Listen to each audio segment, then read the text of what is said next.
fresh news, smart talk, all day. The views and opinions of the hosts and guests are their own and do not necessarily reflect the position of the management and staff of Guardian Network. The aftermath of every social revolution brings about change. Cultural norms and landmarks shift as our minds and hearts expand beyond the familiar.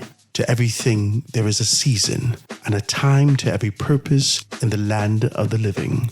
This is our time to renew, revive, and restore the hope lost to the busyness of life. This is our time to dig again and rebuild from the storms of our past on a solid footing that holds. Welcome to The Foundation. The Foundation. Foundation.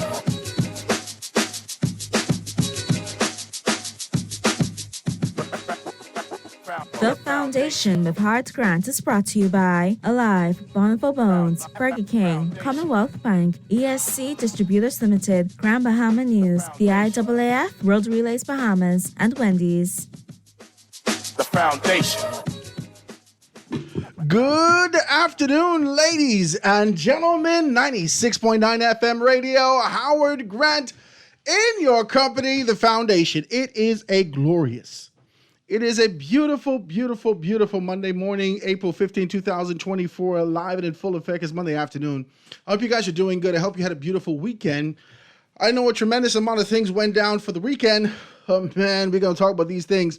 I'm grateful to be in your company. Guys, make sure you pick up your Guardian newspaper. 2 shot dead in separate incidents over the weekend. You can be able to see that and see exactly what's what and see how things are kind of moving forward. Pick up your Guardian newspaper and see exactly what's what. I got to give a shout out to all my good and decent people over at AFS Insurance Agents and Brokers.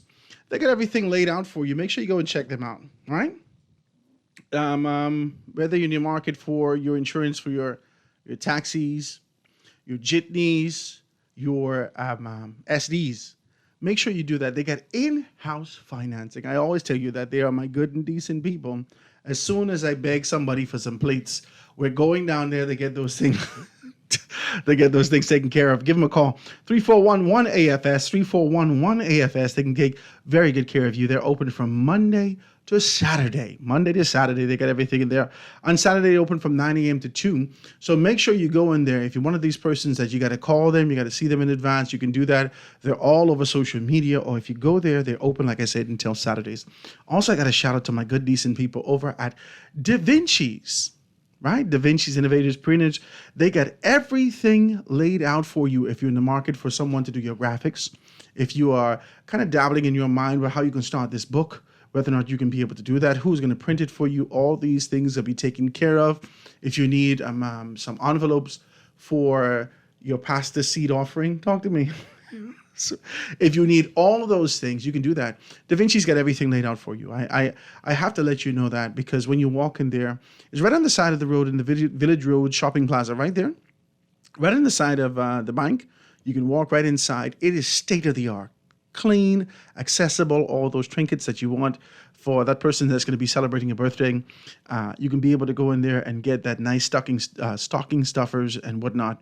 Please go and check them out. That is Da Vinci's Printing Innovators. They got everything laid out for you. Just let them know that Howard sent you down there and check that out. They are on all social media handles. Check out Da Vinci. They can take very, very, very good care of you. And they are tremendous community partners. So you want to be able to kind of forge relationship with them and make some things happen. Guys, it's a beautiful Monday. And on this Monday, well, last week we set this conversation up, right?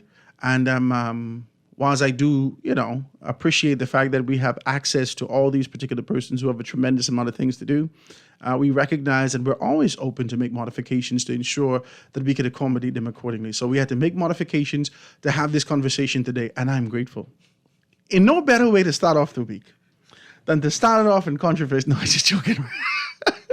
But to have a good conversation, man. I'm here with a very good friend of mine, none other than former Member of Parliament for Bain and Grantown and Parliamentary Secretary in the Office of Ministry of Tourism and Aviation. He has done a tremendous job. We know his story, how he is kind of found himself continuing to be able to rise, even from College of the Bahamas, and finding his way on the political scene, being able to make a significant impact despite his age, always being able to kind of push forward. Ladies and gentlemen, I want to introduce you and reintroduce you to none other than my very good friend, Travis Robinson. Travis, say good afternoon to the people. Thank you, Howard, and good afternoon to the Bahamian public out there. It's a pleasure to be with you, Howard, and look forward to a very lively and Well, lively is exciting discussion this afternoon. lively is crucial. Ladies and gentlemen, I got some information driving here to the studio and saying, Howard, we forgot Michael Pine. I didn't understand what was happening. Michael Pine told me some information last evening. I didn't get an opportunity to see it. As I swung through it to see exactly what's what, sounds like he was talking about the port, but today we're talking about national leadership. Now, the conversation is going to take a couple twists and turns. You know that we want to talk about the Free National Movement. We want to talk about leadership. We're going to talk about the vision that exists for the organization moving towards 2026 and beyond. We're going to talking about the presumed or the assumed leadership race that is possibly being able to brew. But more specifically, I'd like to be able to know about you. How things have been going with you since your departure. And I don't think it's your departure, right? From your position and Bain and Grandtown, because I see that you're still relevant and continue to be able to push from a political standpoint. So how things have been going since you've actually stepped down from that position? Well, Howard, thank you for asking, and once again, good afternoon to the Bahamian listeners. So far, Travis Robinson has been steadily progressing on my journey to being what I call influential young man in Bahamian story and the Bahamian history. Since the 2021 general election loss, I've been able to sort of let's take a step back, do the needed introspection on what would be my future steps and my future endeavors. I believe that I still have a lot more to offer the Bahamian people and to offer the country. And so I've took a step back and further develop and work on myself. I had the awesome opportunity to achieve one of my other long-term childhood dreams, and that is becoming a pilot. So I was able to go to flight school, Wayman Aviation College in Pembroke Pines, Fort Lauderdale, Florida, and achieve straight up to my commercial pilot license. That's been going pretty good for me. I've been How many hours you get so far? So far, I'm up to about 680 thereabout. You are flying, my brother. Yeah, we're putting in the hours. Listen, we got to get you on plane when it's time. I got to go pick up a couple of things from Sam's, right? No, I say that to say it's a wonderful thing to see you, right? Sometimes it could be such a devastating blow, especially for younger persons who are in the political realm, that with great anticipation, with great expectation, with this kind of this quiet murmur in your ears, boy, Travis, you got it, boy, Travis, you got it. And you don't necessarily win. Sometimes that could knock the wind out of your sail and kind of diminish the potential, but I don't see you doing that. I see that you're still pushing. I see that you're still expanding. I see that you're still identifying projects, like you said, that this is a childhood dream. Talk to me about this sort of tenacity and determination to keep pushing. Well, you know, Howard, and that I believe that is the beauty about young people and young leadership, the resilience and the ability to bounce back no matter what, and no matter what obstacle comes inside of your way. I believe we have a lot of young people out there just like me.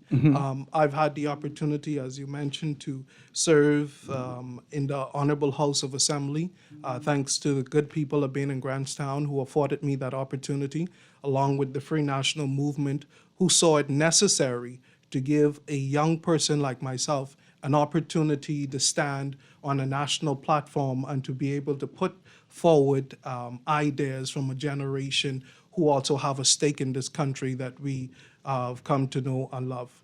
But my story is not unique to me. I believe that there are thousands of other young people out there who, if had the opportunity that I was afforded, would be able to do just what I have done and possibly even greater. But it is up for us. It's important for our country to continue to make roads and avenues for young people to be able to have that opportunity to offer their contribution to our country as well. When we think about the thousands of young people who go off to school, go off to colleges, universities around the world, and they see perhaps a better life for themselves over there, I think that should give us pause as a nation to find out what are we missing? Where are the gaps that exist that are causing Bahamian young people not to return home? I mentioned my story is one where I went off to aviation college in the U.S. And quite frankly, the jobs and opportunity was very lucrative and attractive to me. But I always had a burning desire. They start to scout you. They look at you and say, "Hey, listen, would you like to work for the Air Force or American Airlines?" Something they scout you. Way crazy. before you are finished, because as we look in the world today, there's a global pilot shortage. So the opportunities, particularly in the U.S. and overseas, are plentiful. But my point is, we live in a beautiful country called the Commonwealth of the Bahamas, and we as young Bahamians should not be forced to have to go and develop another country to become first world or maintain their status as first world and neglect our own country simply because the opportunities are not afforded to us. And there are so many young people, when you hear their story, it is not as if they didn't attempt to come back home and to contribute. Many of them have come back home, and door after door after door have been slammed closed or shut in their face. The question is, how does we as a nation find a way to unlock some of these doors so that young people can give their contribution to our country? We have today the older generation who have done their part and continues to do their part. But if we're going to elevate, if we're going to move steadily and progressively ahead into what we call the 21st century, that cannot be done with 1973 and 1964 ideas. We need a generation of young people who would be able to stand on the front line and advocate for issues that are affecting us. I often hear the older generation say, "We're with you. We're speaking about that for you. We are going to help you on this issue." But my generation of young people are saying enough is enough. We don't need anything you're saying you're going to do for us is not for us. Because there's a saying that says, anything for me without me is not for me. So if you're advocating for young people without young people, then it's not for young people. Yes, I hear what you're saying, Jarvis. We have to be more intentional with our desire for young people, no matter where they are, no matter what political divide of the spectrum they find themselves. DNA, PLP, independent, FNM, COI, whatever it is, progress for young people anywhere is progress for young people everywhere. And so our nation have to be able to do more to be able to build the type of resilient young people that's going to take our country into a 21st century Bahamas. I want to touch this, since you've gone into this direction. Let's have this conversation about your budding, your beginning, the inception of your pursuit from a political standpoint, as you are the proverbial ruddy boy like David, being able to find yourself from being in Grandtown in those areas and find yourself on UB's campus, agitating, speaking up, doing those particular things. You were in student government, correct? Or you was? Yes, I was in the student government at UB. I was the senator for the Hospitality Tourism Institute. I was the Senate Speaker at UB. Right. So I was very engaged in youth activism. And in the midst of your engagement, your voice transcended and permeated the thick traditional walls of politics, where you had leadership reach out to you, eventually finding yourself within the walls of the Free National Movement. Your agitation and push led you to a position, and we can fast forward very quickly. Your agitation and push, but yet your steadfast commitment to your community and knowing what is needed for your community led you to sort of a crossroads from a political standpoint. You just start off, everybody was excited for you, and here comes this kind of a rollout for the increase of VAT, right? Your indifference after all these accolades have been sprinkled upon you and you've been given an opportunity, sort of a path to ascension, you had to now make a determination as to whether or not you step back entirely or whether or not you do what needed to be done as it relates to being able to go along with the get along so you can make the modifications in due time or due season. What was that decision? I know we talked about it before, but what was that decision like for you? Because I'm hearing this, what you're saying right now, about advocating for young people without young people. This sort of an exclusion cannot be for the young people. It cannot be where the nation needs to be. So what about this sort of an idea? What happened during that time? Did you find yourself at a crossroad and you had an epiphany to say, okay, listen, the only way I can change this is to remain steadfast? Or tell me what happened before me speculating. Tell me what happened, because you still have a great deal of youth in your voice, in your posture, in your disposition, and this resilience that you talk about. But we know that these traditional political organizations have a stiff-neck approach to change for the country.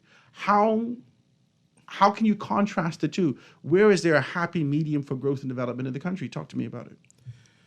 You know, Howard, I believe one of the greatest assets that young people and, quite frankly, people on the whole can have is stickability and resilience. You have to have, as people often say, your why, right? And sometimes people ask you, you know, what is your why for doing something to determine whether you should do that thing or not. But I take a different approach to the why factor.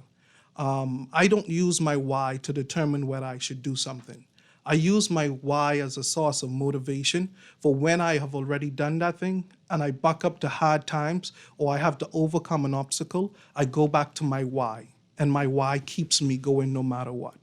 So what you talk about, I think you're alluding to when I was terminated for having voted against the government increase in value-added tax, serving as Member of Parliament for Benin Grandstown.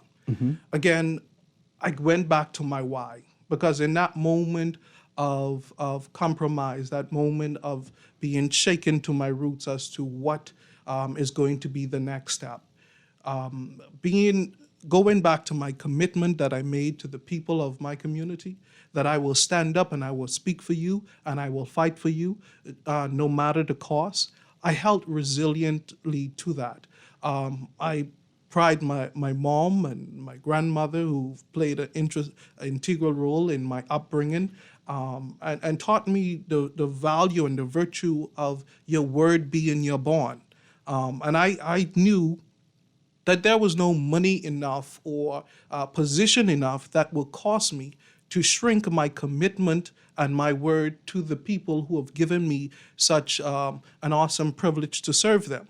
But despite that, Howard, I believe that even in the midst of all of that, the stickability to remain with the Free National Movement is, again, because I believe in the philosophy of the Free National Movement, that basically we often talk about it, about teaching a man how to fish versus giving him the fish, creating opportunities so that young people like myself, my story may have been differently if I did not get that opportunity from the Free National Movement. So here's a party in principle and in philosophy that was able to connect with my views as a young person and yet, quite frankly, young people around the country. That we see young people, we hear young people, and there's a place for young people in the Free National Movement. Now, no matter what organization you're a part of, be it political, be it inside the church, be it in business, in entrepreneurship, etc., we all go through challenges, and we will all face times and moments of crossroads. But it's what you do at that crossroad that help to define who you are, and it shows the moral fabric of what you're built from and what you're built of. Well, we could say this kind of a determination. There's two parts that we could look at this from. Your internal fortitude to be able to stand strong and push forward based upon the commitment that you've made, and the external perception of being able to see you waver and go back. Because there's this sentiment that exists in the country right now. As you alluded to, whether it's the DNA, whether it's independent, whether it's COI, over the course of the past decade, almost 2 decades now, there has been this active charge socially to identify an independent organization outside of the formality of the PLP and the FNM with the guts and the determination to stand firm for the Bahamian people and do what's right. For the most part, a lot of persons don't necessarily see that within the organization. And if you speak to some people, they said, this is why we voted for young people. This is why we would vote for Jamal Strawn. This is why we would vote for a Leslie Miller Bryce. This is why we would vote for a Travis Robinson or Adrian Gibson or Adrian White. The reason is because there is this idea that youth, your determination and your upbringing in this dispensation, this time, would cause you to stand convicted and stand up against the juggernauts in these organizations for change. For the most part, a lot of persons really only believe that there are 2 organizations in this country, FNM and PLP. But they still fear of going to either because they don't necessarily believe that they still hold steadfast to those values. I want to take this break, but when I get back, I want to talk to you about those values that you talk about in the Free National Movement. This idea of teaching a man to fish. Whether or not we saw enough of that during your time under the leadership of former leader Dr. Hubert Alexander Minnis, and whether or not, excuse me, the organization has room for growth. Then I want to take a conversation with you to talk about what our expectations are now. Guys, we're here live and in full effect, being able to chop these particular things down. I want you to be able to call. I think my producer has stepped out as he's here with me. He stepped out. I want you guys to be able to call 323-6232, 325-4316, 325-4259, anywhere for the family of violence, 242-300, 5720 or 422-4796. Let me take this quick commercial break, ladies and gentlemen, and be right back after this. Foundation. Foundation. The foundation. Are you ready for the best of the best? Keep the Vibe Alive Music Group, Alpha Sound Promotion, and Guardian Radio presents the best of the best Rake and Script Explosion Concert. Mark your calendars for May 11th as Super Club Breezes grounds ignite with Bahamian talent featuring KB, Gino D, Funky D, Veronica Bishop, The Brylanders, Avi, Elon Moxie, and Shine 242. They know I feel like whining. Join the Falcons, Iron Store, Sylvie Pierre, Johnny Cake, Mama D, Nishi LS, Pat Rami, Stevie S, and Shad Colley and the VIPs for an electrifying night of music and culture. Tickets are flying, so grab yours now. Available online at BahamaZTickets.com or swing by the Beauty Shack on Soldier Road and Carmichael Road. This is the event of the year. The best of the best Rake and Scrape Explosion at Breezes Resorts. Gates open at 6 p.m. Don't miss out on the Bahamian magic. Bring your family, bring your friends, bring your gal. Come witness history in the making at the 2024 World Athletic Relays Chase the Sun, Paradise to Paris, happening here in Nassau, Bahamas. Hundreds of the best runners from more than 40 countries will compete for their place in the 2024 Paris Olympics, May 4th and 5th at the Thomas A. Robinson National Stadium. Get your tickets early at worldrelaysbahamas24.org or at the Andre Rogers Baseball Stadium box office.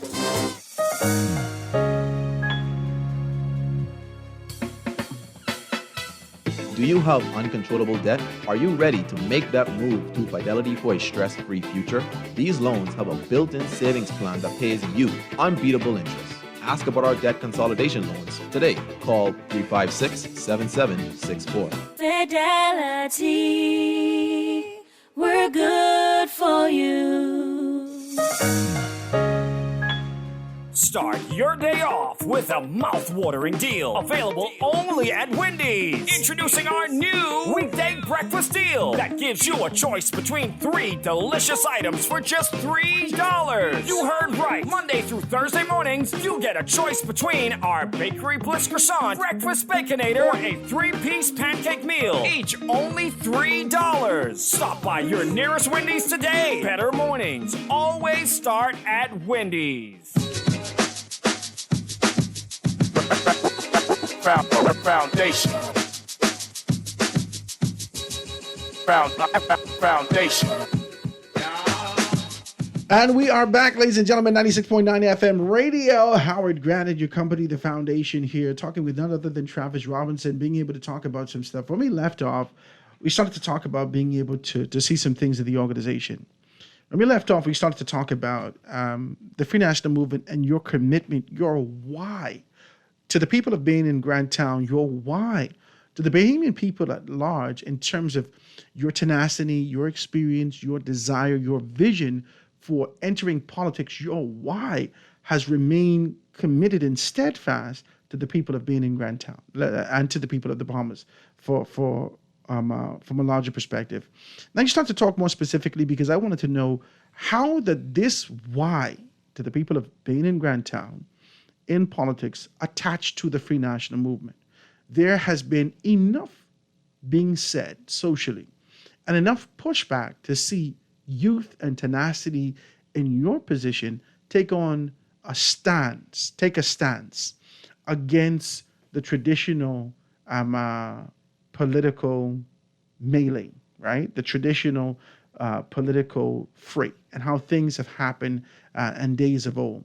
Your youth says we can do this separately, but that doesn't necessarily always translate to longevity. Talk to me about your steadfast position and your why. Talk to me about why the Free National Movement. Why politics, we understand.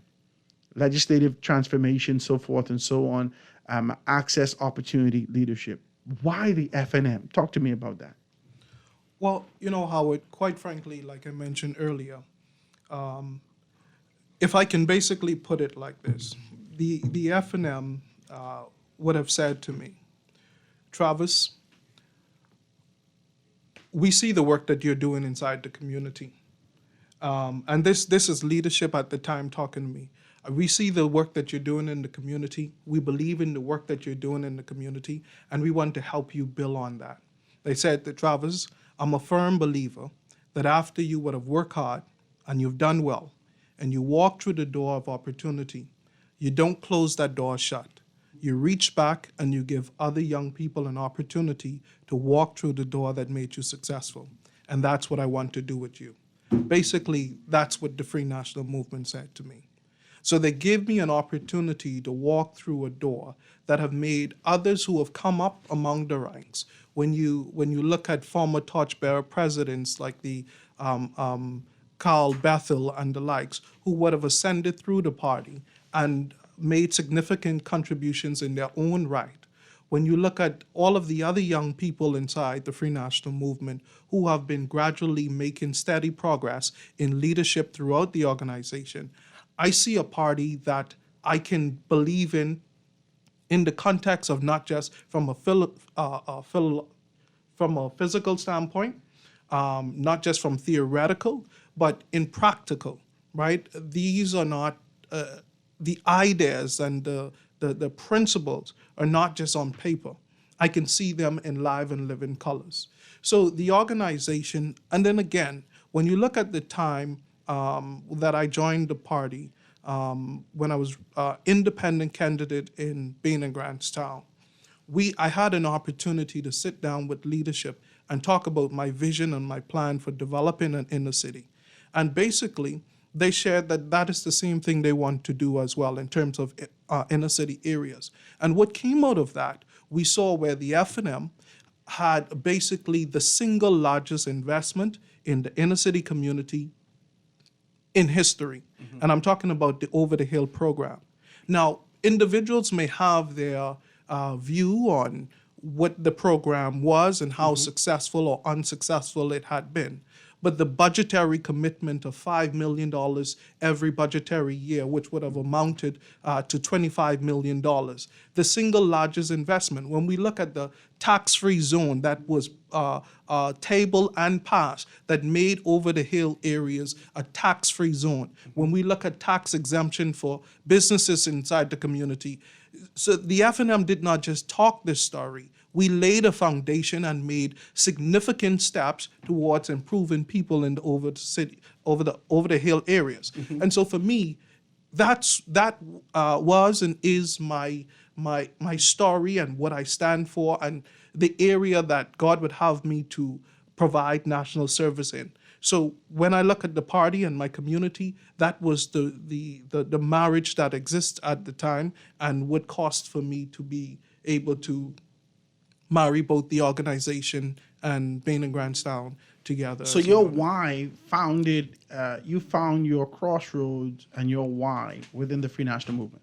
Precisely. And as a result of the opportunities that they've given you to be able to ascend to a position from a national standpoint, for opening up, for affording you an opportunity, giving you access, so forth and so on, you remain committed to the Free National Movement. Do you still remain committed to the Free National Movement? Well, I remain committed to the Free National Movement as an organization. And I don't think that will change anytime soon. Because, Howard, and I know perhaps you're going to get there, I'm even much more excited about the Free National Movement today than I was yesterday. I feel like you're jumping the gun. I'm not going to fight you. Yeah. But you know we're getting here. You got to let me build up to this thing. Go ahead. But I love talking about the FNM. Because I love what we stand for and what we have been able to do. There was a fear that they were going to be done with you. Well, there's There was a fear that as we looked into the Free National Movement during a time when the narrative from those that politically opposed the Free National Movement, the narrative was that they levied taxes upon the backs of the Bahamian people again. And you stood steadfast, and there was a fear. I'm sure that it rang far wide within your constituency, but within the country, we looked on with bated breath and say, oh my God, the party should not, don't do away with the young boy. No, Howard. And they stayed steadfast to you. They held on to you and gave you an opportunity that everyone else, this particular dragnet didn't catch everyone. Well, some persons are gone. Howard, everyone's story is different. Amen. And I believe I can only speak for my story and the story that I've come to know about the Free National Movement, an organization that I say that young people have a place at the decision-making table. And even in the midst of controversy that you may speak of, I had a seat at the decision-making table. My voice was heard. I was able to be an active play an active role in great legislation in this country. When we talk about the steady steps to reclaiming the Bahamian airspace, when we look at the national cruise port that was established and built under the Free National Movement, I played a significant part and role in those negotiations. And I can say that's what happens when young people take the chair. And there's so many other things that I can speak to. But even just the development in this country, Howard, when you look at infrastructure, many people credit former Prime Minister Ingram for much of the lion's share of physical development and infrastructure that this country have seen. We know the debacle with the road works, etc., but the country is better off today because of those infrastructure and road works and highways that was built under Ingram. When you talk about... What would you attribute to what your immediate leader and former Prime Minister of the country actually contributed to infrastructural development in the country? What would you identify that was his portion to say, we can't take this from him, this is what he's done to forward the country in terms of movement? I had to tie that in to the concept and idea that youth was given an opportunity, the concept and idea that teaching a man to fish. What did he do in terms of the infrastructure beyond the Over the Hill initiative that was created? Talk to me about that. Well, this is the thing. We would appreciate the era that we were in, right? And much people, it's a sore conversation for many people when we talk about COVID and we talk about Hurricane Dorian. But there are some fundamental things that we did, right? When you talk about, again, and I would not dismiss the Over the Hill in any which way, because that was a major advancement under the F&M government. When we talk about universal preschool education, and because of that, we noticed where the government preschools were oversubscribed. So the F&M administration made the budgetary allocation and afforded children to attend private preschools free of charge. And as a result, 1,000 more preschool children were able to attend private preschools because of that initiative under the F&M administration. We cast a vision for young people and land ownership. We were in the process of developing land for young people out in the western part of New Providence to be able to own their piece of the rock, to own their piece of the pie. Again, we talk about physical infrastructure, the cruise port, like I mentioned, which I played a pivotal role in the completion of, right? Those did not just happen overnight. We have to give credit for where we were able to show fruit of our labor.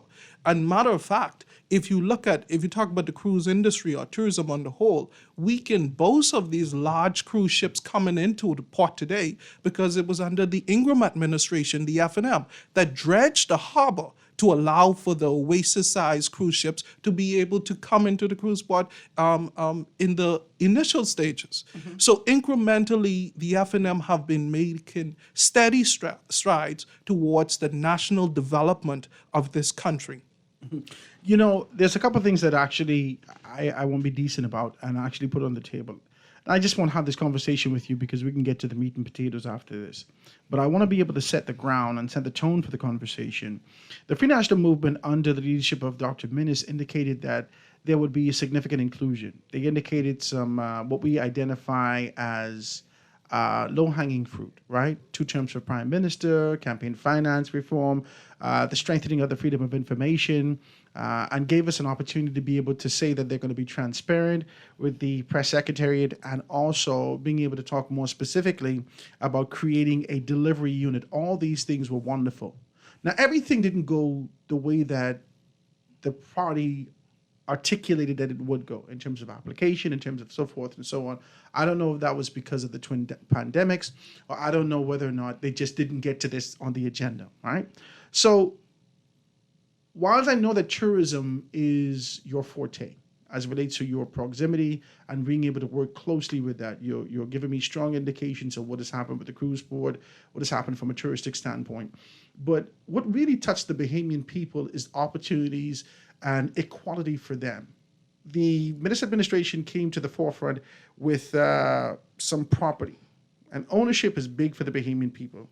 They came to the forefront with access and opportunity to be able to own a service lot for $15,000 and then made modification and gave access and opportunity for you to be able to own a lot on Prospect Ridge. Talk to me about some of the sentiments that exist within the organization that we were not able to execute this for the Bahamian people. Maybe this would have been able to be a change for the Bahamian people, and they could be able to believe into the Free National Movement and give them a second opportunity. Do you believe that this is something that needs to happen in the event that the Free National Movement finds themselves back in leadership again? Absolutely, Howard. I believe that while we didn't get everything right, there were significant things that we did get right. And again, you mentioned a few of them. And one of the greatest ways you can change a country, I believe it's Nelson Mandela, who said that education is the most powerful weapon you can use to change the world. And speaking of education, one of the things we did was we were able to make UB free of charge. So individuals who wanted to empower themselves, go back, return to school, get a bachelor's, master's degree, etc., whatever UB was offering, the F&M administration made it possible, right? We give individuals, ordinarily individuals who may not have had the opportunity to attend because of tuition fees and etc. We made that possible for them, right? There are a number of other infrastructural and policy positions that, like you mentioned, was on the table. But we cannot take for granted the impact that COVID and Hurricane Dorian had on the Bahamian economy. Even during that process, when I think about the thousands of individuals who would have been laid off during the COVID pandemic, the FNM administration made sure that even for people who did not qualify for unemployment benefits, they too receive unemployment benefits, right? So when we look at the guardrails that the FNM administration put in place to ensure that while some people's livelihood and lives was slipping below their economic standard, what they're used to, that they would not fall completely to the ground. When you're operating with your second and your third economic engine out, that being Grand Bahama and Abaco, and you're only running your country on one cylinder, all of the pressure, economic pressure, is now being placed on New Providence to produce now economically to fend for Family Islands and to recoup where your second and your third economic engines have been basically destroyed. We have to, in the spirit of nationalism, looking back to see, well, they really didn't get everything right, but what were the things they did that showed that they had their intentions were pure, that they wanted to do the best, but with the limited resources that afforded them, you had to make the tough decisions that were, quite frankly, weren't always popular. But what I stand by is that every decision made under the FNM were made with good intentions to ensure that we protect the livelihood and benefit the Bahamian people. But you know what the people say about good intentions? We understand the that. road to hell is paved with good intentions. Now, I say that to say from a political standpoint, though the intentions were good, when we do the postmortem, the Free National Movement was ousted, significantly taken out, including you in your position. Yes, Howard, and that is the Bahamian people rendering their verdict on our administration, the last administration. Today, I am pleased and I'm excited to be a part of the Free National Movement because, one, we have not, while we were knocked down, we're not knocked out. We're still out here holding the government feet to the fire as an opposition is called to do. And moreover, we're under new leadership, right? I believe that next Prime Minister Michael Pintard will be the ideal person to take this country to the next level that Bahamians hope and dream for. You know, I hit you with the Kool-Aid smile because I'm here listening to you. And my expectation was to have a conversation about neutrality. I wanted to kind of chip away at the edges to get to this and find out the contrast between leadership and find out whether or not there is a revived concept within the caucus of the Free National Movement to identify new leadership as it relates to being able to move towards 2021. To find out from you, who is definitely an insider, to give me insight from your organization as to whether or not this is a good course for the Free National Movement, or is there a subtle sentiment that says, my God, where Dr. Menace is when you need him? I want to talk like this. I want to have this good conversation with you, ladies and gentlemen. We're here live in full effect. I see that you guys are hitting me with the telephone calls and so forth and so on. We are 5 minutes out. I'm going to take this commercial break. We're going to go to news after these breaks, and then we're going to get back with none other than Travis Robinson. We're having a good conversation, my brother. I thank you so very kindly for this. Guys, so write your questions down or send me some text, 422-4796. Let's have this conversation when we get back after this.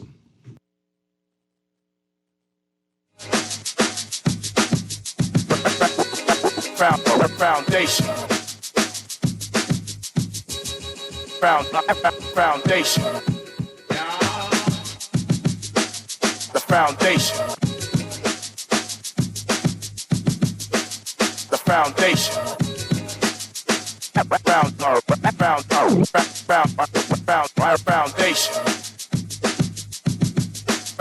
Foundation. The foundation.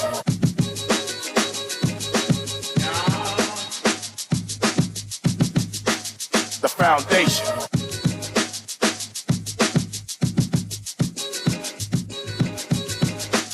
The foundation. The foundation. The foundation.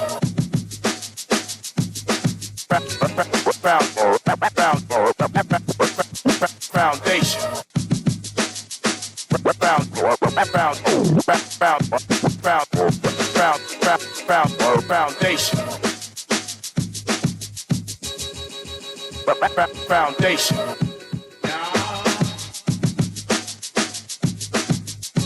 Bring your family, bring your friends, bring your gal. Come witness history in the making at the 2024 World Athletic Relays Chase the Sun, Paradise to Paris. Happening here in Nassau, Bahamas. Hundreds of the best runners from more than 40 countries will compete for their place in the 2024 Paris Olympics, May 4th and 5th at the Thomas A. Robinson National Stadium. Get your tickets early at worldrelaysbahamas24.org or at the Andre Rogers Baseball Stadium box office.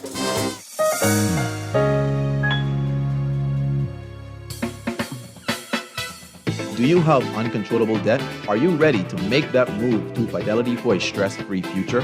These loans have a built-in savings plan that pays you unbeatable interest. Ask about our debt consolidation loans today. Call 356-7764. Fidelity, we're good for you.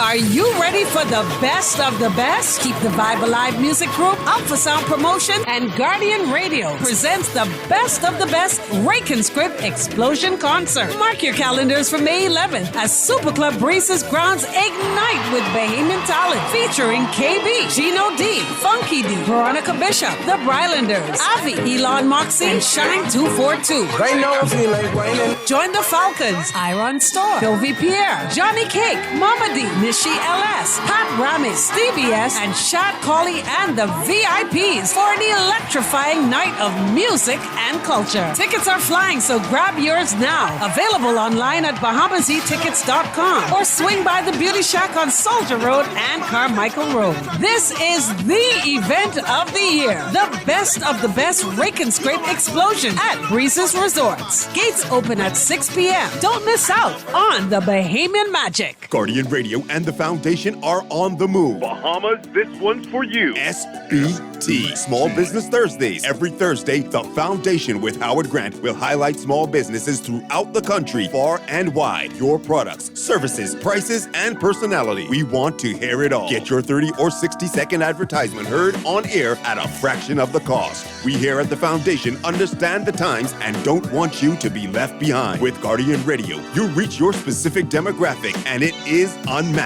We reach thousands daily. Get your products off the shelf and your services in their hearts. Small Business Thursdays with the Foundation, only on Guardian Radio 96.9 FM. For more information, call 302-2300 or the Help Me Howard line at 827-0111. SBT. Small Business Thursdays. Get your business moving today. Bring your family, bring your friends, bring your gal. Come witness history in the making at the 2024 World Athletic Relays Chase the Sun, Paradise to Paris. Happening here in Nassau, Bahamas. Hundreds of the best runners from more than 40 countries will compete for their place in the 2024 Paris Olympics, May 4th and 5th at the Thomas A. Robinson National Stadium. Get your tickets early at worldrelaysbahamas24.org or at the Andre Rogers Baseball Stadium box office. Great Commissions Ministries is God's storehouse. They have been caring for the poor, homeless, and hurting since 1987. You are invited to support their Stop and Drop program by dropping off some food items in their barrels and some cash in their bottles. You can donate an offering each month or pay your tithes online to Great Commissions through the Givelify or Suncash apps. Help them to shelter the homeless, feed the hungry, and spread the gospel of Christ. Volunteer your service and support the Live to Give program. Call Great Commission Ministries, God's Storehouse, at 325-5801 for further information or stop by the office on Wolf Road. Be blessed. This is Guardian Radio 96.9 FM, Nassau, Bahamas. foundation. Foundation. The foundation. The foundation. And we are back, ladies and gentlemen, 96.9 FM radio, Howard Grant in your company, The Foundation.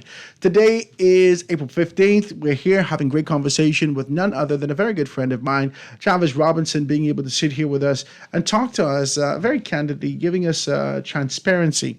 Now, I'm going to open the line in 2 seconds. Don't fight me. Let's just do this, and then I'm going to open the line, right? Travis, when we left off, you started to say something that blew my mind. Right, and when I say blew my mind is that I expect political decorum. Right, I expect there to be sort of this line that everybody toes. Right, from a political standpoint, and understanding the fickle nature or the fluid nature of internal party politics and how things happen.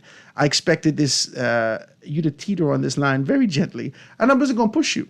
But you said something that leads me to a position where I got to ask you more questions. I got to. Mm-hmm. You started to talk about the Free National Movement under new leadership.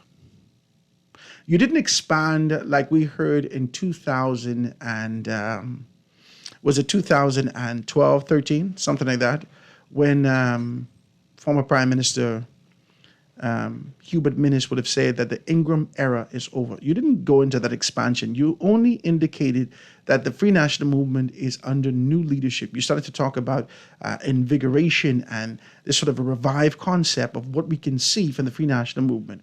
Talk to me about that. Talk to me about the contrast between leadership and whether or not this new leadership could give the new perspective for national growth and development through the Free National Movement.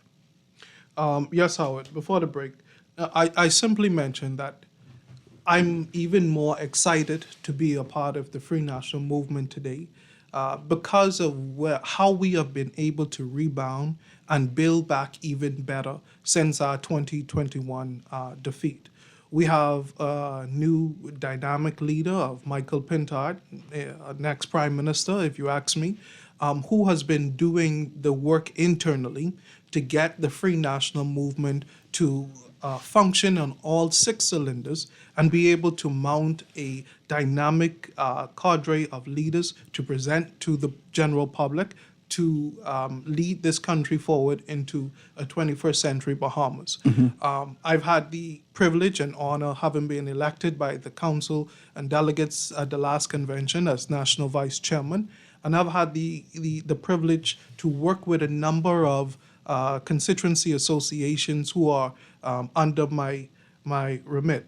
And if I may, Howard, I would just like to offer my sincere condolences to the family of my dear brother, the late Don Sanders, who we all know would have tragically passed recently. Deputy chairman, right? He was the deputy chairman whom I had the privilege to work under as national vice chairman.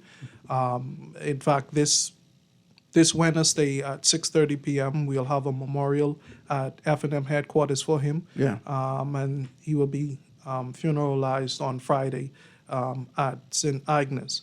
But I just thought to mention that now that I'm going into my role, I've had an honor and privilege to work with Don in Parliament as my parliamentary colleague. He's always been a fair and balanced individual. He brought sober mind to every conversation that we've had internally and particularly behind closed door. And he was always the fighter in the room to stand up and to challenge and, quote unquote, be the devil advocate. He would always say, okay, with all due respect, but what if it happens this way? What are we going to do in this regard, etc.? So I definitely miss those moments that he often brings to the table when we have discussions.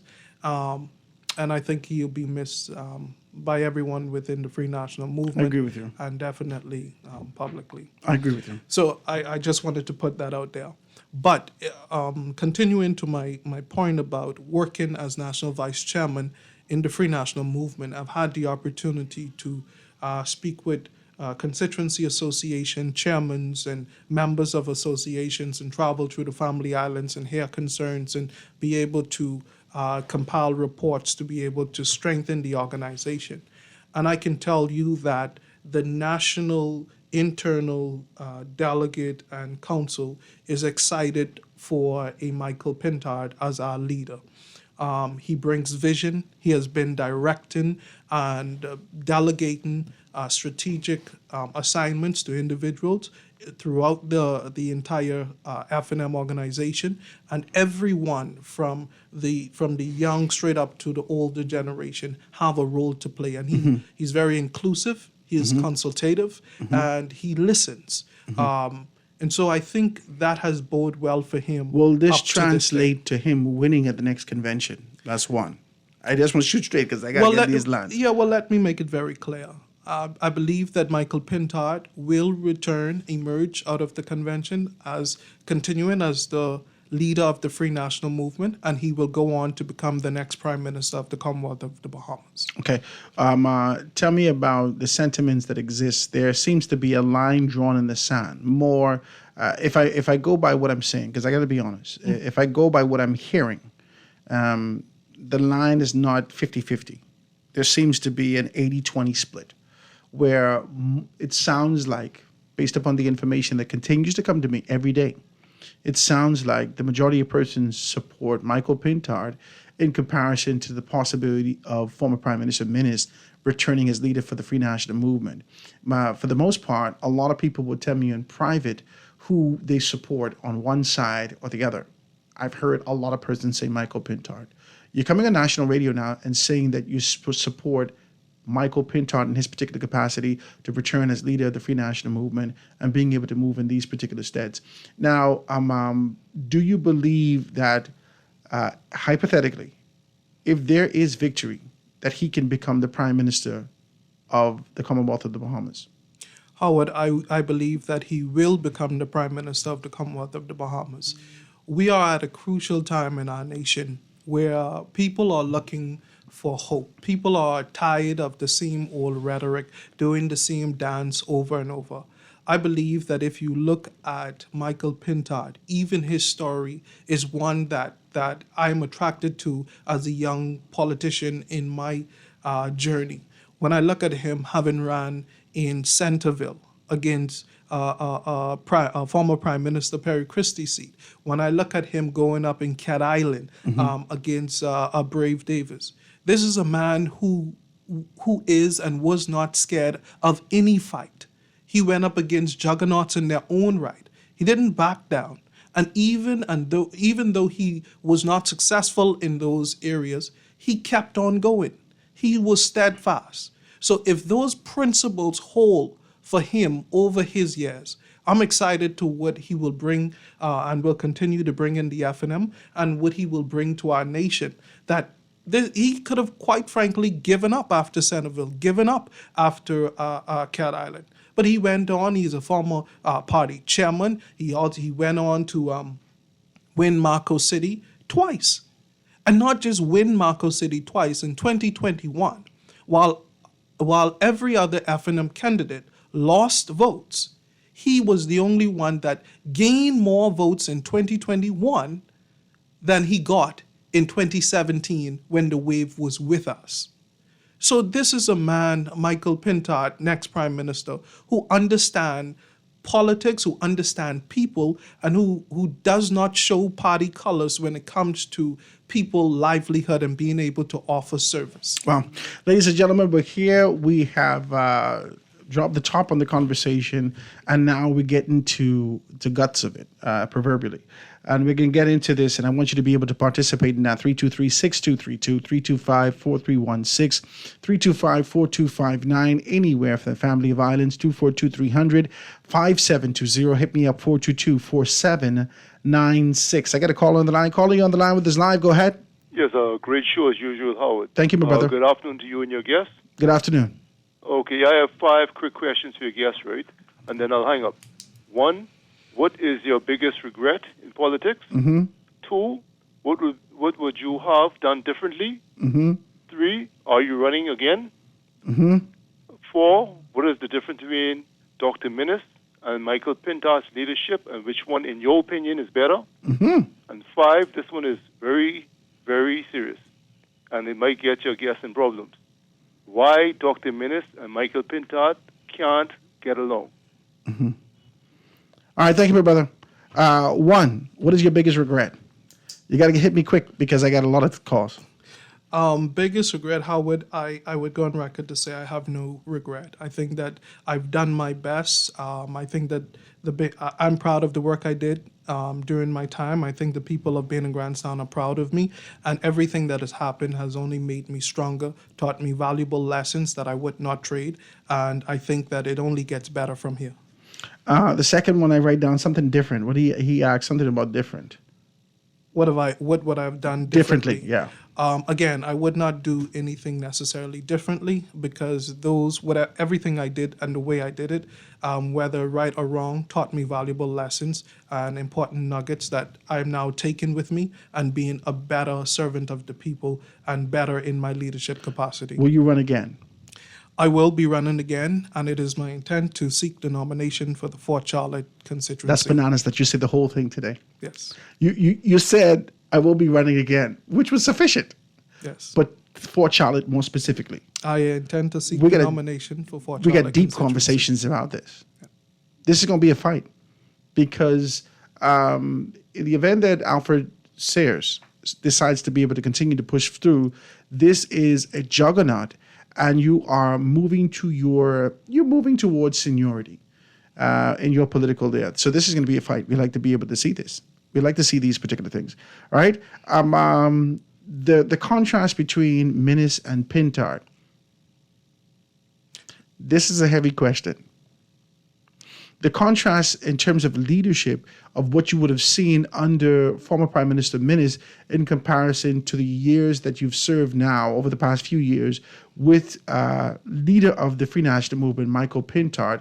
Is there a contrast that exists in there? We know that there is an age difference, but talk to me about leadership styles and whether or not one is more progressive for the time and dispensation that the country is in right now. Well, I would say that former leader Minnis is more direct in his approach to leadership, and next Prime Minister Michael Pintard is a more consultative leader, which I think is more appropriate for this day and time. Inclusion, collaboration, and to be able to. Travis, you come here. You come to talk today. Well, you come ready to talk. In the words of my papa, I say what I mean and I mean what I say. You come ready to talk. Okay, now let me ask you this question. This is his question, which I don't know whether or not it's an appropriate question for you. Mm-hmm. I think the appropriate person to ask this to would be either Minnis or Michael Pintard themselves. But based upon observation, would you care to touch on that in terms of what was the his question was why does Dr. Minnis and Michael Pintard, why can't they get along? I don't know that they don't get along. You tell me because you're closer than me. No, I mean, that may be his opinion, but I think you said it best. That is a question he opposed to both of them. I can't say that. But from where I sit, both Dr. Minnis and my next Prime Minister Michael Pintard are valuable members of our Free National Movement team. They're doing an excellent job in the House of Assembly, each of them holding their own right and keeping the government feet to the fire. So we're appreciative about their efforts. There is a significant, because if you come to talk, let's talk this. There is, no matter if it's 80-20, 50-50, 40-30, or 40-60, it doesn't matter the split. There is a pronounced disdain and distinction between two organizations within the Free National Movement. There is clarity that there is not unity in the organization. Well, I do not agree with you, Howard. There is unity in the Free National Movement. I would not say that because there are different views mean that there is not unity. The FNM is exactly that, Free National Movement. We are a movement of individuals with different views and opinions, but what makes us common, what we find common ground, is that we're all FNMs at the end of the day. Our diversity of opinion is not a threat to who we are. It defines who we are as a Free National Movement. But you know that's not even biblical. Foundationally, historically, that could never stand. The fact of the matter is that if a kingdom come against itself, if a house come against itself, it should surely fall. Howard, I hear your perspective. Again, I would only say that a difference of views does not mean that there is not unity. And matter of fact, I think that is exactly what helps us to get the best outcome for the Bahamian people, where we don't have a bunch of yes sir, yes men around the table, and everybody can think individually of their own and have their own input. Having a different input does not mean that you are not on the same page, right? You want different opinion, different views to be able to put together the best, strongest argument and the best, strongest policy for the Bahamian people. That's what we do internally, right? Internally, you have an eclectic group of FNMs who are excited about their party, who love their party, and that's quite frankly why they are voicing their views and opinion, because everybody want the best for the Free National Movement organization. When Michael Pintard sat with me a few weeks back, he said, Howard, there's no expectation that you can have everybody on one page, and I accept that. But to be able to, I think the PLP does this well. Later on, it comes to bite them in the behind. But nonetheless, I think they do it well to give the perception of unity within their organization. And then you see the holes later on.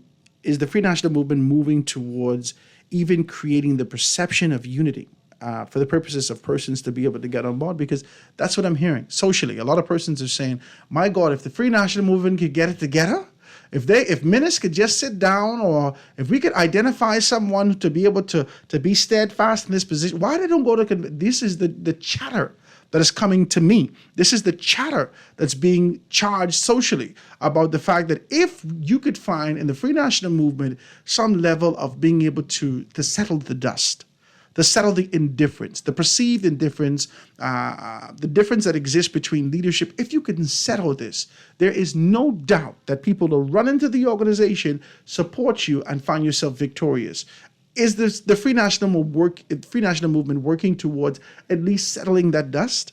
Well, Howard, as you mentioned, next Prime Minister Michael Pintard said on your show the other day that he intend to host the party interconvention before the 17th of September of this year. So the party, we have taken our marching orders from next Prime Minister Michael Pintard, and we are steadily making progress towards planning towards a convention. So this should shut everybody up. Well, I wouldn't use the word shut everybody up. Yeah, because you're a politician, you're decent. I'm saying this is to shut everyone up. Everyone who had any allegations, speculations, and possibility of being able to move towards leadership, and I can be able to move, then do this. When we have the convention, and the yay is yay, and the nay is nay, and we count it at the end of the day, put your aspirations aside and support the leadership of the organization and move towards victory come 2026 or before. Absolutely. Okay, then talk to me. We are, and that's what conventions do. Okay, right now, again, we have our leader in next Prime Minister Michael Pintard, who I've been saying is doing a fantastic job, according not just to me, but many council members throughout the country who are part of the FNM organization. That does not mean that we do not have room for differences of opinion. We welcome differences of opinion. We welcome you to have your view and be respectful in the articulation of your view. I like what you say there. And be respectful. That's not what we've seen socially. That's not the agitation that comes up, that bubbles to the surface, the agitation that continues to be able to pace back and forth, even as your chairman has an interview and we can see pacing and being able to hear jeers behind your chairman in the front of the Free National Movement on Mackey Street, in the front of the headquarters. This is not what we're seeing. We don't see this sort of an idea that says there is decorum here. We don't see that. Whatever happens in your council is your business. That is none of our business. What you present to us through formality in terms of your chairman, so forth and so on, we ingest that. We take that. But if there is a distinct, that's why I could say that. That's the only reason I could say that. Howard, I hear you, but I will say again that there is unity within the Free National Movement, and the differences of opinion is not a threat to who we are. It defines who we are as a Free National Movement. We protect an individual right to have freedom of expression. Now, people express their views with different level of enthusiasm. Some people are more elaborate in their view. Some people are more constricted in the way they verbalize their opinion. But however form or style you take to verbalize your opinion, we protect your right to have an opinion of freedom of speech in this country. And we begin and we start that from the organization level. Now, can we do some things better? Yes, we can. Are we making progress towards that? Yes, we are. I believe that at the end of the day, the Bahamian people will know that the Free National Movement on its merit is a better government any day than the failed PLP representation of a government. I like this. Guys, 323-6232, 325-4316, 325-4259, anywhere from the Family Violence, 242-300, 5720. Hit me up, 422-4796. Call on the line with us live. Go ahead. Yes, good day, Generals.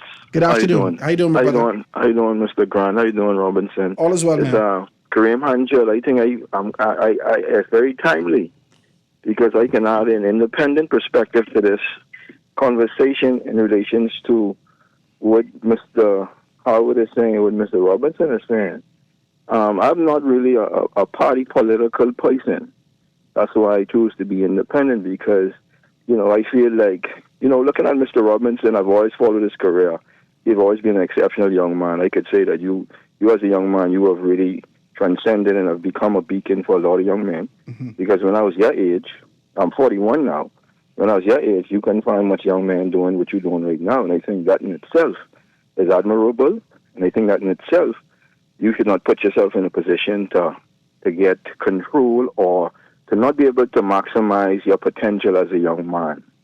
Okay? I hear you talking about your views in terms of the party and in terms of the outlook from the public eye. From my perspective, Mr. Robinson, and you're right, this is our opinions and it is our freedom of expression, but if the party was truly unified, as you said, then you could have difference of opinions, but not necessarily with the challenge for leadership. See, the challenge for leadership shows then there's a problem in terms of either ministers he have some power, because you could see ministers walking around putting together his faction. There's a faction. There are two leaders in F&M. There's Minnis, who wants to continue to lead. He gave up leadership, and he knows he wants to get it back. Then it's Pintard, which is the future leadership of a F&M, which clearly you support. What I'm saying to you is, unless Minnis steps down, as Grant has said, he's giving the impression that there's challenges, that people don't have too much confidence in the leadership of Pintard. And it shouldn't have to come to a point where Pintard has to be challenged internally, especially from a leader who've already been given a chance to lead, but failed. It's not fair to Pintard. It's not fair to you and to all F&Ms who support New Vision and want to now carry the party and to now, I guess, clean up from what the past mistakes of the party has been made. Minnis will not be able to clean up the party's past. He is the past. He is the problem to why we don't like the F&M. He is the problem to why Pintard may have a good chance to reclaim victory if he leads. But if Minnis continues to create disenfranchisement and fraction within the party, you are going to lose again. Wow. I appreciate your telephone call, my brother. Thank you so very kindly. I want to read this in the paper. Minnis McCartney have 180 shift on how they view each other.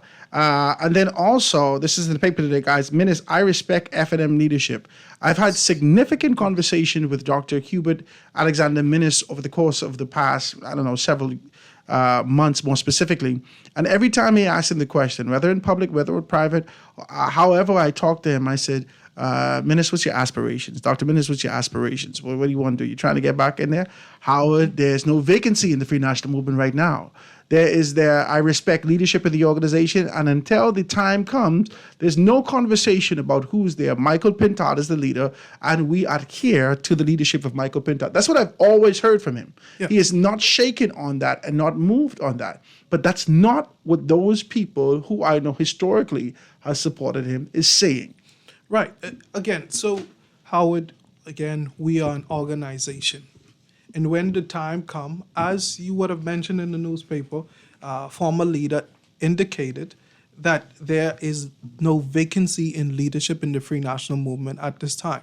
So there are those for political expediency who would like to maintain the narrative that the FNM is a house on fire ablaze.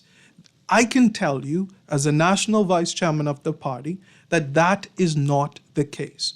We are a party of democracy, where every man, woman, boy, girl, and child who are a member of the organization at the appropriate time, if you wish to ascend and aspire for greatness and leadership in the organization, you can do so. And Minas is no exception to the rule. To that rule. So if he is seeking to return, that is his democratic right to contest at the appropriate time. But to say because there are different persons or individuals who have a liking to a different particular person who they would like to be leader, that means that the house is divided, is that's absurd to me.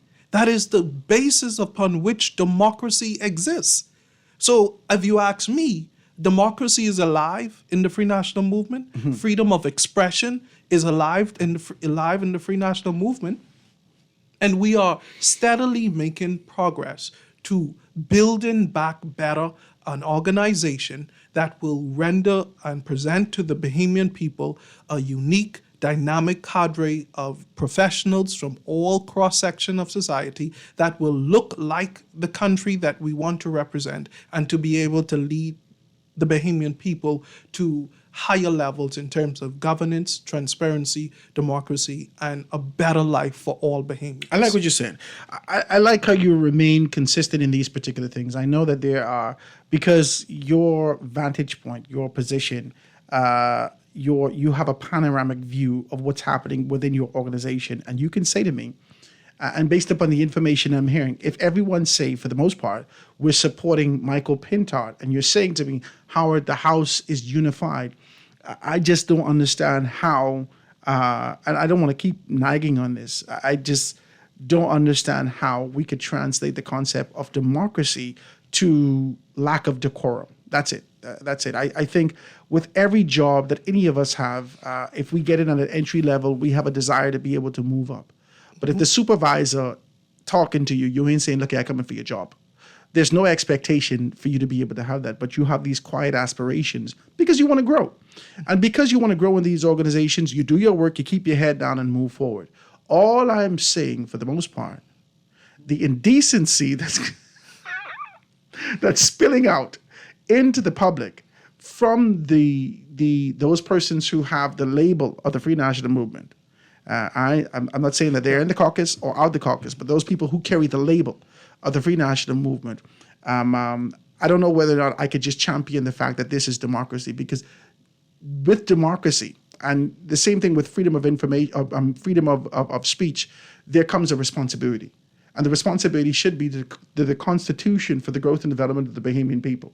And if you are part of an organization, you don't understand the overarching objective of the Constitution, and you can't confine these conversations to your caucus, then there could be a perceived problem in your organization. That's all it is. Human beings are human beings. We ain't gonna fight them. We ain't gonna fight them. But we need decorum so we can get to the next level for the Constitution. Talk to me about it. I like that you said there's a perception. And I, again, because your freedom of expression and our freedom and our ability to speak truthfully and honestly and transparently over these same radio waves, that the Free National Movement was able to liberate these radio waves. This man has become you can a politician have a freedom of expression when when radio hosts like you have the freedom to lambaste, to say in the truthness and transparency about any person, Prime Minister down to whomever. We don't say that there's lack of unity in the country because you have difference of opinion. That is where democracy thrives, Howard. Now, again, could it be done in a better, decent, more sanitized way? Sure, perhaps, but that's not that is not necessarily the landscape of politics in this country. People who are passionate about an idea, a policy, a person, They fight with all they have. And sometimes that fight spills over into sometimes it's a little nasty too. Sometimes, the energy bubbles over.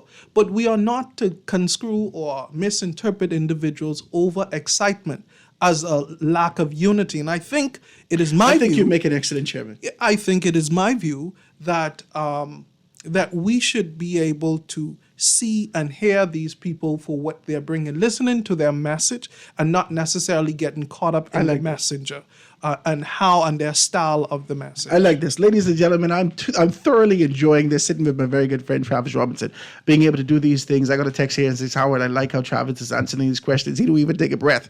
He's diving into these things and really being able to get into it. Travis, you have really come into your own, and the Bahamian people could be able to see your steadfast commitment to political national growth and development via the Free National Movement. Not necessarily that you're an FNM by default, but definitely you're using this vehicle to put a message out there and see the reform and transformation that you want.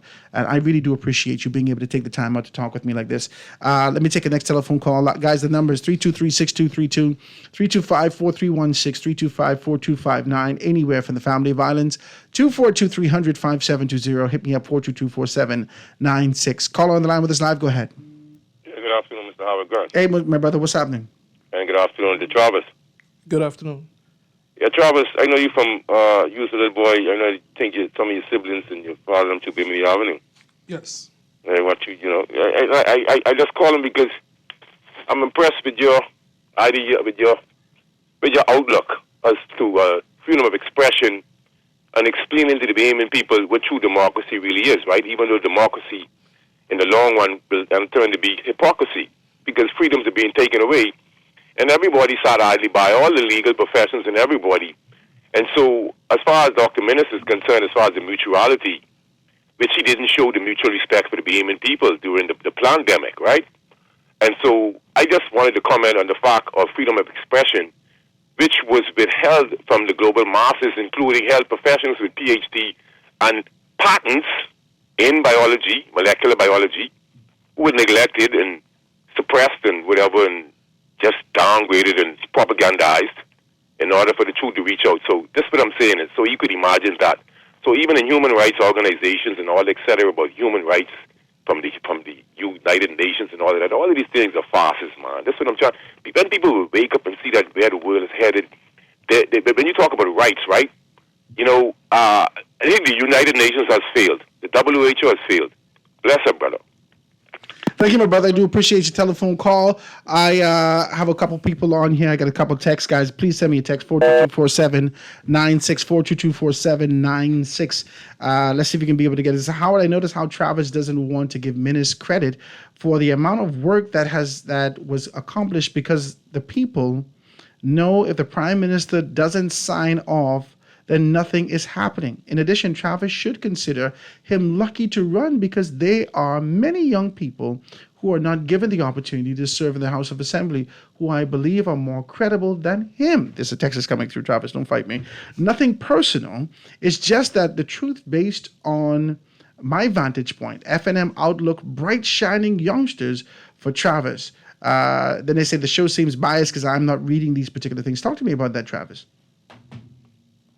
What specifically are you referring No, to? they're saying that the Free National Movement under Minnis in his particular position. Well, Howard, you would agree that from time we started the show, I talked about a great number of work that started under the last FNM administration. Yes, you did. And so I do not agree with that texter. I appreciate their point and their opinion. Again, going back to democracy and free will and freedom of speech, I hear what they're saying, but I do not agree with their sentiments.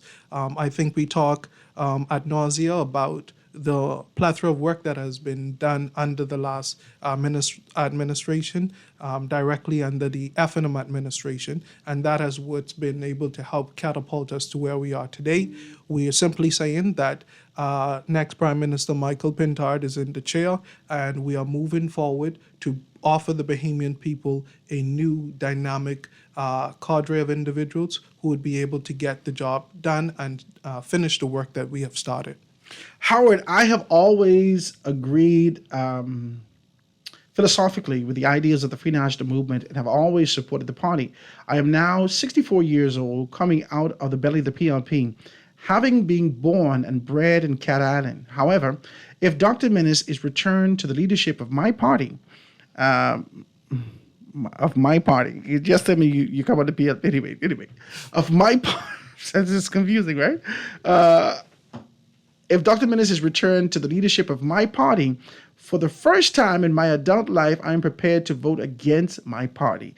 And I dare say that this is the view of hundreds, if not thousands, of F&M supporters. It's time to move this country forward.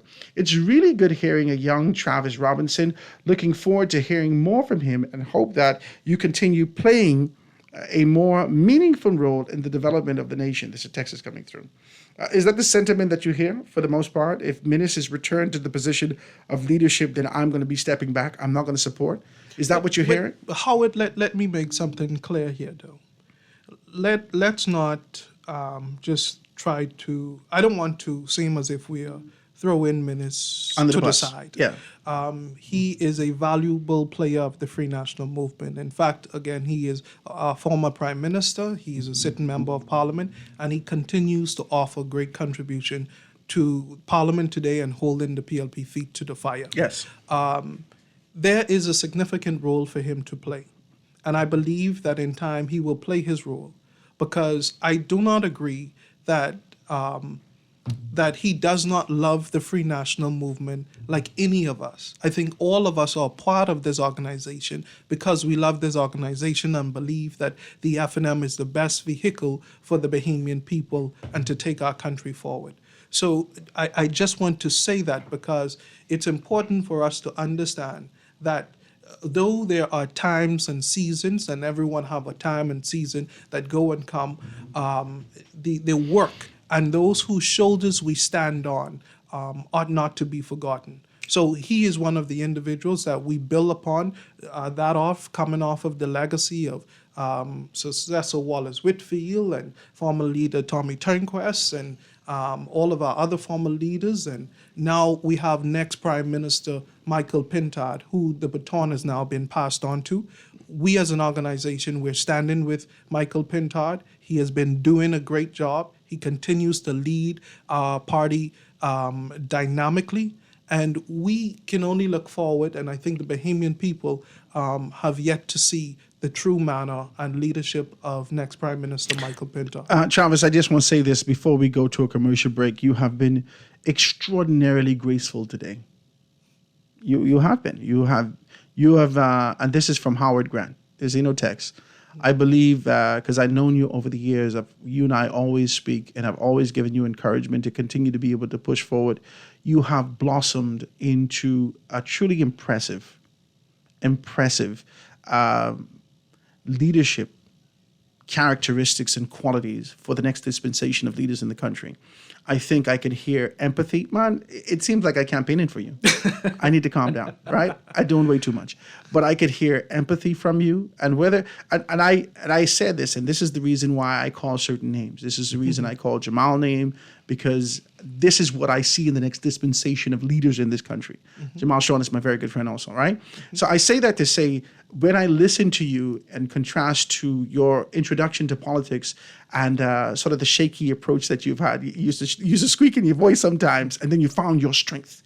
And now I'm listening to you, and it leads to a position where I say, I'd like to see you in 10 years.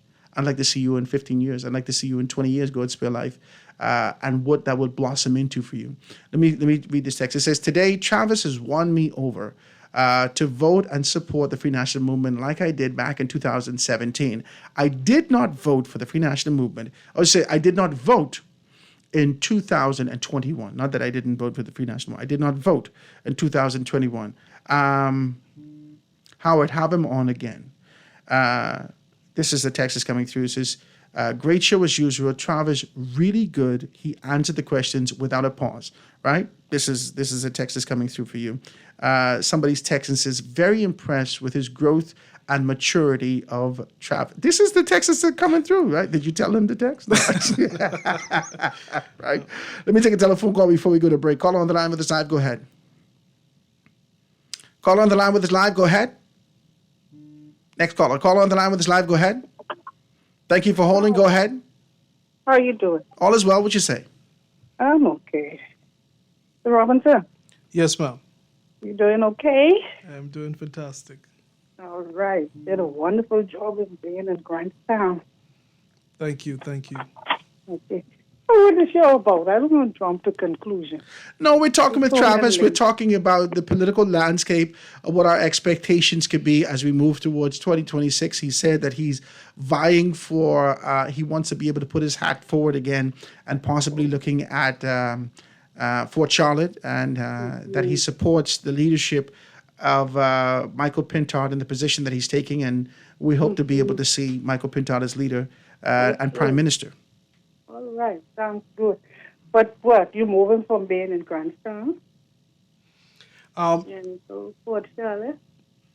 Tentatively, that is the position. I pride myself on my upbringing from my mom and my grandmother, in Christianity and in faith, and I've had an opportunity to pray and meditate on this and to fast, and I think my time and season from a spiritual perspective have come to an end in the community that I've come to love and enjoy, and I think in this new dispensation, I've been called to render service in another capacity.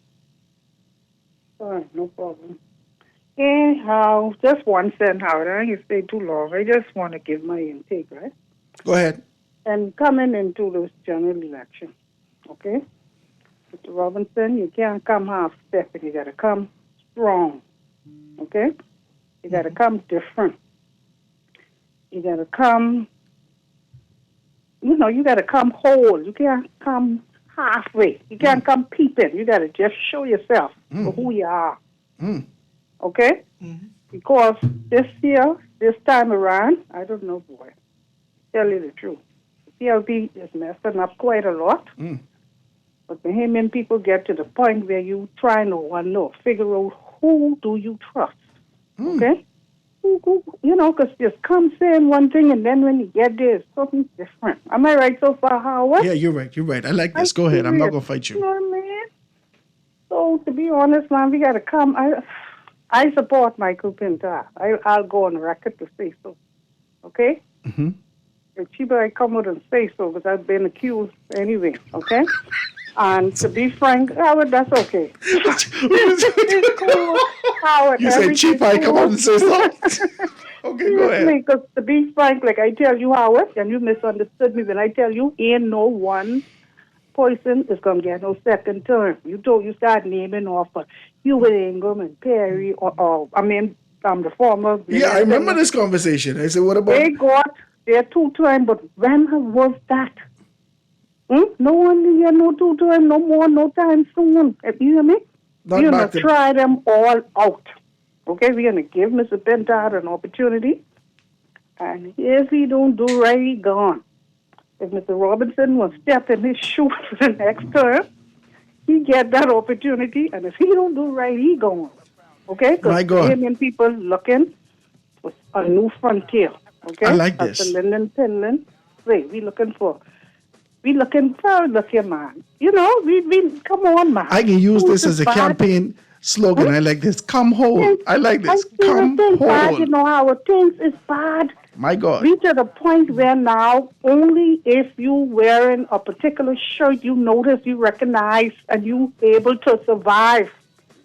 And that's the talk I'm hearing, and that is so wrong. Yeah. Okay, we need someone who's going to recognize all Bahamian as one.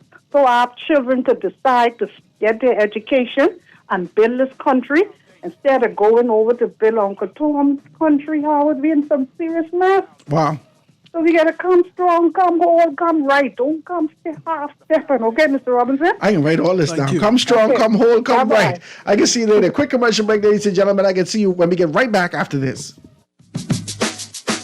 Bonneville Bones, established in 1970, is the leader in men's fashion in the Bahamas. We're conveniently located in the mall at Marathon and the Harbor Bay Shopping Plaza, and fully stocked with everything you need for all occasions. Our Harbor Bay location is one door north of Alive. with the black and white signage of Bonneville Boutique. Both locations are open from 10 to 7 p.m. Monday through Saturday. Bonneville Bones and Bonneville Boutique, still the leader in men's fashion. Located in the mall at Marathon and the Harbor Bay Shopping Plaza. The Grand Bahama News is available every Tuesday in the Nassau Guardian. You can buy your local paper at Freeport Convenience Stores, Western Bakery, DeGregory's Fine Foods, and Bellevue Gifts. Now is the time to reach your Grand Bahama Market with affordable packages, including print and digital. Call GB News sales representative Kavandre at 822-6717 or message him on WhatsApp for ad rates. Classified ads are now available every Tuesday as well. Keep up with everything Grand Bahamian every Tuesday in the Nassau Guardian. The excitement, the fierce competition, the entertainment. On May 4th and 5th, our Bahamian athletes will compete with hundreds of the best from around the world to secure their spot in the Paris Olympics. Gardner takes the title. Come witness history as our athletes chase the sun from paradise to Paris at the 2024 World Athletic Relays. May 4th and 5th at the Thomas A. Robinson National Stadium. Get your tickets now at worldrelaysbahamas24.org or at the Andre Rogers Baseball Stadium box office. Tired of banks forcing you to use technology to bank the way they want you to? Your convenience is important. So no matter what your banking needs, Commonwealth Bank's friendly staff are always available in branch for that personal one-on-one service. But when you choose technology, our online and mobile banking app offers you state-of-the-art functionality. The choice is yours. Commonwealth Bank. Bank the way you want. Calling all Alive postpaid customers. Paying your postpaid bill in full this month could mean winning tickets to see Janet Jackson live at the Atlantis. That's right. Make your payment through the My Alive app, bealive.com, or any Alive location by April 23rd and be automatically entered. Winner will be announced on April 24th, so don't wait. Start paying for your chance to win. Alive, the perfect connection for everyone. This is Guardian Radio 96.9 FM. Fresh news, smart talk, all day.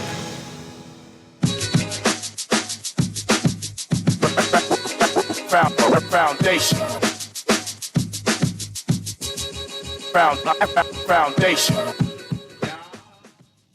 We're here last couple of minutes of the show, guys. Please give me a call, 323-6232, 325-4316, 325-4259, anywhere for the family violence, 242-300-5720. Hit me up, 422-4796. Come strong, come whole, come right.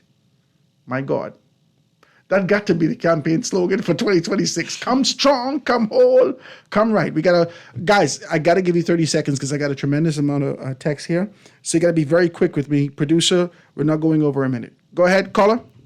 Yes, good afternoon. Good afternoon. How you doing? How you doing? I would love to shout out to Mr. Robinson. Go ahead. He has truly come a long way, and he will get my support. I'm in Fort Charlotte. My God. Thank you so much. Before he leaves, So he's going to have to pay me. Continue. He will win. I appreciate your telephone call. Thank you so much for that. Thank you. Thank you. Guys, the lines are wide open. Next telephone call. Caller on the line. Go ahead. That's me, Howard. Yes, sir. Hey, good day. And good day, Mr. Robertson. How you doing, Poppy? Hey. Mr. Robertson, be getting older now. You ain't a young bitty 5 years ago coming into politics. Mr. Robertson, you married yet? You get children now? You married now? Not married, on the way. Not married yet. Okay. Hold on. He just answered two questions. Okay, I ain't getting that. Praise God. He said one on the way. No, he say on the way. Not married yet, on the way. Praise God. I had to ask because I wasn't sure if he did get married or no. Something going. He didn't engage. Something that going on when he was MP. Personally, but I couldn't remember. My question is like, Mr. Robertson, what you think you get to offer now that you done been there before? What else you could bring to the table? What you could do, what you ain't done, do different from how they say, it. They need to complete. They didn't get a chance to complete what they're doing. I want to ask you also, do you think your loyalty is to Dr. Minnis or the Free National Party for giving a young person like you an opportunity 5 years ago to be the member of Parliament? Should you be supporting whatsoever Dr. Minnis doing now or the Free National Movement Party? I wanted to find out, like, Mr. Robertson, why you think you lose? Let me tell you why I ask you the question why you think you lose. See, that with a guy named the deputy, who's the deputy leader now, Shenandoah Cartwright. His constituency is close to yours. And don't care how the wave from Bravedon was coming, they couldn't do nothing with the guy named Cartwright, Shenandoah Cartwright. So I'm asking you, why you think you lose? See, because some people might say, well, because it's the leader, because they voted the leader, they voted the FNM. They didn't vote the leader. The FNM might have lost. See, I ask you all that to ask you, what you will do different now, knowing that you done experience what you might have do before, and think why it might not being a good idea, and do it differently. Because my view is right, and I know you might disagree, and it's okay. You remember when you care your constituent, or you and your constituency, your constituent be in the court for either some kind of threat? I believe that bring the hammer down on you, as nice as you was and as young as you was working around there.